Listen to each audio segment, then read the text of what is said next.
Hi, so this is not a planned part two, but my microphone cut out at the when I was reviewing Universal Monsters: The Mummy. In a way, I'm kind of glad because there's a lot of expletives when I realised it cut out. There's a lot of F bombs dropping and other things like mother flumper, those big words. So I'm going to resume what I was saying about The Mummy, and then it's only 4 books I've still got to finish reviewing, and hopefully it doesn't cut out again. Otherwise, it's going to be part 3, and we don't want that. So, yeah, The Mummy. So, I really like the art by Faith Erin Hicks. It gives a completely different. What I like about all the Universal Monster books, they all give a completely different vibe to each other, but they all kind of feel connected in a weird kind of way as well. So, I'm really loving this. Like I said, it's from the viewpoints of the young woman who became where this old spirit from centuries ago, this woman who died centuries ago, is trying to possess her body so that she can be reunited with her love, who is the mummy. And yeah, very satisfactory, 8 out of 10. And next up is a comic that constantly just amazes me. This is Feral, this is number 13. I love that cover. That dog is just a brilliant character. So in this issue, last issue, they were trying to get into this building. So this issue, they're discussing about how they can get this building. This building is this disused pet store, which is full of all pet supplies, blankets, toys, food, etc. And it's basically just that this whole book basically is a preamble about how they can do it and how they finally do it. And normally, I'd moan about it being unnecessary preamble, but it's not. They do it in such a way that you get to know all the characters of the cats, the ones who were like introduced just a few issues ago, and it's a fantastic way of doing it. And it ranks up the tension, like on this scene here, where they're walking across this line to get to the building, because it's like they've got to really walk across, and then it's thunder and lightning and rain shooting down, and you can just feel the tension on each page, and it's just mounting up and mounting up. And then they end up in the building, and I'll leave it there because, again, another great twist, and it makes you be a cliche, chomping at the bits for the next issue. And it's just a masterclass in how to do a comic.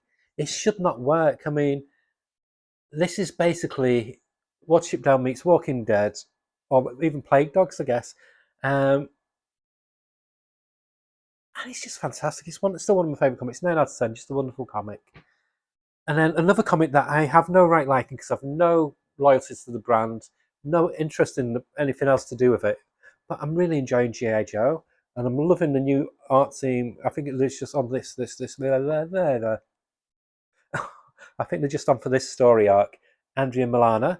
So this looks at a different team of Joes, and it's all basically this episode is just the setup of them trying to break in and steal this device from this billionaire. And it's just really, really well expertly plotted. The art's a delight, and the reveal at the end is great as well. I don't like G.I. Joe, and I'm having a ball with this comic. So if you just like good fun, wham bam, thank you mum, action comics, give it a try. 9 out of 10. From the cover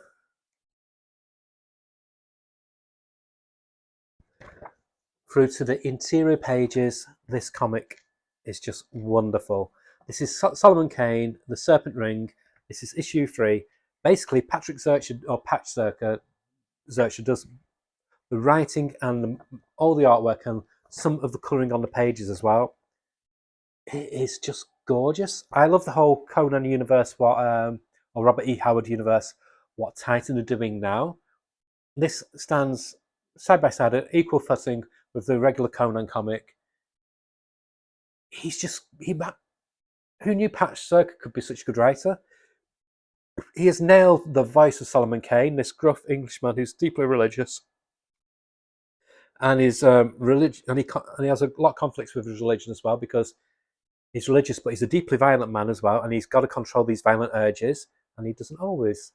And it's just great, and they've really embraced the supernatural side of it now in this one. This is serpent cult are just cool as fuck.